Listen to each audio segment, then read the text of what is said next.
कि main memory जो है वो एक वर्कशॉप है और जो सेकेंडरी मेमोरी मतलब प्राइमरी मेमोरी जो है वो एक वर्कशॉप है और सेकेंडरी मेमोरी जो है वो एक गोडाउन है डेटा का। ठीक है।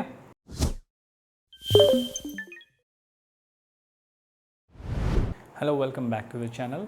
आज देख रहे हैं difference between primary and secondary memory. So हम जो कुछ भी डेटा इनपुट कर रहे हैं, जो कुछ भी प्रोसेसिंग हो रही है, उसको वो कहीं स्टे होना चाहिए, वो कहीं स्टोर होना चाहिए। उसी के लिए हम क्या यूज़ करते हैं, मेमोरी यूनिट का। अब मेमोरी डिवाइडेड है दो टाइप्स में, प्राइमरी और सेकेंडरी। क्यों प्राइमरी, क्यों सेकेंडरी, एक ही टाइप की मेमोरी से क्यों काम नहीं हो जाता है, वो हम समझते हैं डिफरेंसेस के ज़रिए। तो सबसे पहली चीज़ कि प्राइमरी मेमोरी जो है वो है एक वोलेटाइल मेमोरी। वोलेटाइल मेमोरी मतलब एक ऐसी मेमोरी जब पावर चला जाए, यानी कि बिजली चली जाए, उसको कोई करंट ना मिले और स्विच ऑफ हो जाए वो सिस्टम, तो जो कुछ भी उस मेमोरी में था वो उड़ जाएगा, यानी वोलेटाइल हो जाएगा, डिस्ट्रॉय हो जाएगा, वो वापस नहीं ला सकते आप। That is Y primary memory है वोलेटाइल मेमोरी। क्यों है वो हम आगे देखेंगे। सेकेंडरी मेमोरी है एक नॉन वोलेटाइल मेमोरी, मतलब कि पावर से इसका कोई लेना देना नहीं है। एक बार जो डेटा या इन्फॉर्मेशन है वो सेकेंडरी स्टोरेज में हमने डाल दी तो नो मैटर पावर हो चाहे ना हो, वो सेकेंडरी स्टोरेज में सेफ़ है। लेकिन ये चीज़ प्राइमरी के साथ नहीं है। प्राइमरी मेमोरी में जब तक पावर है तब तक के वो डेटा सुरक्षित है, पावर गया डेटा भी वहाँ से उड़ जाता है। ओके, नाउ देखिए, primary memory, it is the main memory where data and instructions are stored for execution.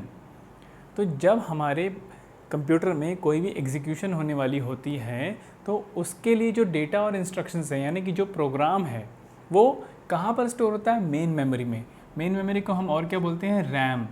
Okay, RAM से ही डेटा जो है वो सीपीयू के पास जाता है। तो मेन मेमोरी में जो डेटा एंड इंस्ट्रक्शंस हैं जो कि करंटली एग्जीक्यूट हो रहे हैं वो होते हैं टेम्पररी डेटा, इसलिए हम इसे टेम्पररी डेटा स्टोरेज भी कहते हैं। अब क्योंकि ये टेम्पररी है, मतलब ये करंट एग्जीक्यूशन के लिए सीपीयू के द्वारा यूटिलाइज होने वाला डेटा है, दैट इज़ वाई हम इसे वोलेटाइल कह रहे हैं, क्योंकि ये परमानेंटली उस मेमोरी पर नहीं है। पावर है तो वो है क्योंकि वो एग्जीक्यूट हो रहा है, पावर गया तो वो मेमोरी खाली हो जाएगी, उस मेमोरी में कुछ नहीं होगा। ठीक है, तो डेटा को वहाँ पे परसिस्ट करने के लिए पावर का होना ज़रूरी है। वहीं हम अगर सेकेंडरी मेमोरी की बात करें तो सेकेंडरी मेमोरी जो है एक ऑक्सिलरी मेमोरी है, जो कि अलग से लगाई जाने वाली मेमोरी है। क्यों? क्योंकि ये लॉन्ग टर्म स्टोरेज देता है डेटा इन प्रोग्राम्स के लिए। दैट इज़ वाई हम इसे परमानेंट डेटा स्टोरेज भी कहते हैं। नेक्स्ट पॉइंट से ये चीज़ क्लियर होगी कि CPU has direct access to primary memory, यानी कि CPU के पास जो भी इंस्ट्रक्शंस और डेटा जा रहे हैं एग्जीक्यूशन के लिए वो पहले रैम में आते हैं और CPU को जो डेटा प्रोसेस करना है वो रैम के ज़रिए मिलता है। लेकिन सेकेंडरी मेमोरी में CPU has no direct access to secondary storage. Secondary storage से भी देखिए, ये है CPU, this is main memory and ये है सेकेंडरी स्टोरेज। ठीक है, तो मेन मेमोरी के पास जो डेटा है उससे तो CPU डायरेक्टली इंटरैक्ट कर सकता है, लेकिन ऐसा सोचिए कि किसी पर्टिकुलर प्रोसेस को एग्जीक्यूट करने के लिए एक ऐसा डेटा की ज़रूरत है जो कि सेकेंडरी स्टोरेज में है, तो वो ये डायरेक्टली CPU के पास नहीं जाएगा, उसे पहले मेन मेमोरी में आना पड़ेगा, फिर मेन मेमोरी CPU के पास उस डेटा को भेजेगी। ओके, सो क्या है हमारा third point? Third point is कि CPU has direct access to primary memory, यानी प्राइमरी मेमोरी के अगर केस में देखें तो CPU से वो डायरेक्टली इंटरेक्ट करती है। लेकिन सेकेंडरी मेमोरी में अगर देखें तो CPU का डायरेक्ट एक्सेस नहीं होता, मेन मेमोरी के ज़रिए CPU सेकेंडरी स्टोरेज से डेटा लाता है। ठीक है, मतलब CPU को जो डेटा एग्जीक्यूशन के लिए ज़रूरी है अगर वो ऐसे सेकेंडरी स्टोरेज में है, यानी कि जो ऑक्सिलरी मेमोरी है वहाँ पर है, तो वो पहले मेन मेमोरी में आएगा एंड देन मेन मेमोरी से CPU के पास एग्जीक्यूशन के लिए जाएगा। नेक्स्ट, जैसा कि हमने देखा कि main memory where data and instructions are stored for execution. Execution हो रहा है मतलब वो एक करेंट प्रोसेस है, अभी प्रेजेंट में हो रही है। दैट इज़ वाई ये जो मेमोरी है ये क्या स्टोर करती है, करंटली यूज डेटा, जो प्रेजेंट में एट द मोमेंट यूज़ हो रहा है उस डेटा को स्टोर करती है। लेकिन नॉन वोलेटाइल मेमोरी यानी कि सेकेंडरी मेमोरी जो है वो लॉन्ग टर्म डेटा को स्टोर करती है, जो रखा हुआ है एक गोडाउन की तरह।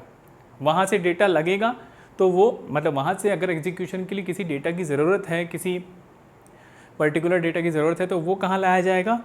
मेन दुकान में लाया जाएगा, है ना, वर्कशॉप में लाया जाएगा। और वो वर्कशॉप क्या है? Main memory. इस तरीके से आप याद रखिए कि मेन मेमोरी जो है वो एक वर्कशॉप है, और जो सेकेंडरी मेमोरी मतलब प्राइमरी मेमोरी जो है वो एक वर्कशॉप है, और सेकेंडरी मेमोरी जो है वो एक गोडाउन है डेटा का। ठीक है, तो आपको याद रहेगा। वहीं अगर हम जैसे कि हमने देखा कि it stores the long term data, and next क्योंकि इसमें करंटली एग्जीक्यूटेड डेटा है, करंट जो प्रोसेस चल रही है उसके एग्जीक्यूशन के लिए डेटा और इंस्ट्रक्शंस लग रही हैं उस प्रोग्राम के लिए, इसलिए इसकी कैपेसिटी जो है वो कम होती है। ठीक है, क्योंकि इसमें ज़्यादा डेटा नहीं लगता है, दैट इज़ वाई इसकी कैपेसिटी कम होती है, क्योंकि ये प्रोसेस में को एग्जीक्यूट करने के लिए जो डेटा लग रहा है, जो भी इंस्ट्रक्शंस लग रहे हैं, उनको स्टोर कर रही है। वहीं अगर हम सेकेंडरी मेमोरी की बात करें, सेकेंडरी स्टोरेज की बात करें, तो प्राइमरी मेमोरी के कंपैरिजन में बहुत लार्ज होती है। क्यों? क्योंकि ये गोडाउन है, गोडाउन कभी भी बहुत बड़ा होता है। वहीं वर्कशॉप छोटी होती है, वर्कशॉप में वही सामान लाया जाता है जो करंट प्रोसेस के लिए यूज़ होने वाला है। पूरा सामान नहीं लाते ना हम, पूरा गोडाउन में जो है सब नहीं लाते हैं। गोडाउन में वही रखा रहता है जो स्टोर किया हुआ है, ठीक, जो कभी लगेगा, जो कभी यूज़ होने वाला है। सो नेक्स्ट पार्ट में हम देख रहे हैं, क्योंकि ये छोटी है और ये जो एग्जीक्यूशन है उसके लिए, प्रोग्राम को एकम्प्लिश करने के लिए, आपके एग्जीक्यूशन को एकम्प्लिश करने के लिए यूज़ की जा रही है, इसलिए इसका जो डेटा रेट है, इसका जो एक्सेस टाइम है ना, वो फास्ट होना चाहिए। दैट इज़ वाई ये फास्टर मेमोरी है। प्राइमरी मेमोरी कभी भी फास्टर है, लेकिन अगर सेकेंडरी मेमोरी को कंपेयर किया जाए प्राइमरी से तो ये स्लो होती है। Okay, now we have some examples. RAM and ROM जो है हमारी, random access memory and read only memory, ये दो मेमोरी जो हैं हमारी प्राइमरी मेमोरी में आती हैं। वहीं अगर हम ऑक्सिलरी मेमोरी यानी कि सेकेंडरी मेमोरी की बात करें तो we have magnetic disks, magnetic tapes, CDs, DVDs, flash drives, जो मेमोरी कार्ड्स आते हैं, पेन ड्राइव्स जो बोलते हैं, फ्लॉपी डिस्क जो बोलते हैं, ब्लू रे डिस्क बोलते हैं, ये ही सारा कुछ जो है वो सेकेंडरी स्टोरेज यानी सेकेंडरी मेमोरी में आता है। आपको क्या याद रखना है कि primary memory is a volatile memory, secondary memory is a non volatile memory. Volatile का मतलब पावर के ना होने पर जो चीज़ ख़त्म हो जाए, जो डेटा को स्टोर ना रख पाए, वो है प्राइमरी मेमोरी। वहीं सेकेंडरी मेमोरी पावर हो चाहे ना हो, उसमें डेटा सुरक्षित रहेगा।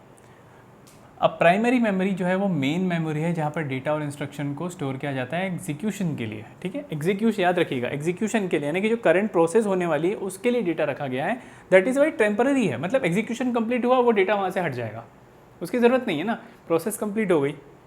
ठीक है, वहीं ऑक्सिलरी मेमोरी यानी सेकेंडरी मेमोरी की बात करें तो एक लॉन्ग टर्म स्टोरेज है, जैसा कि मैंने गोडाउन वाला एग्जांपल बताया, क्योंकि यहाँ पे डेटा और प्रोग्राम्स जो हैं वो रखे हुए हैं, उनकी जब ज़रूरत पड़ेगी तो उन्हें प्राइमरी मेमोरी में यानी कि मेन मेमोरी में लाया जाएगा, एग्जीक्यूशन परफॉर्म किया जाएगा, वो चीज़ कंप्लीट होगी, प्राइमरी मेमोरी कंप्लीट हो जाएगी यानी खाली हो जाएगी, रिजल्ट जो है वो सेकेंडरी स्टोरेज में सेव कर दिया जाएगा।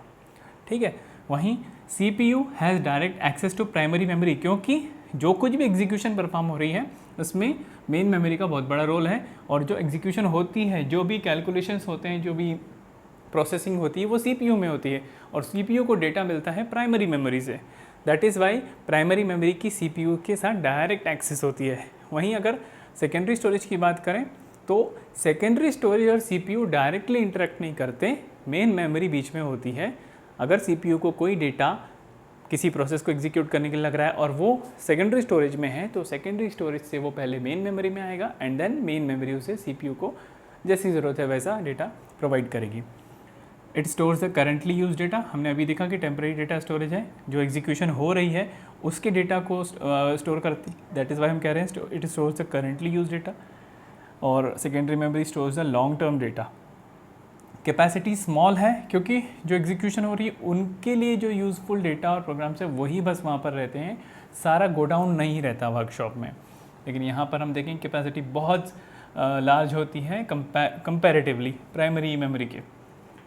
Then we have fast, because ये एग्जीक्यूशन, ये प्रोसेस को कंप्लीट करने के लिए यूज़ होने वाली, that is why it is faster memory, बहुत फास्ट होती है सेकेंडरी मेमोरी के कंपैरिजन में।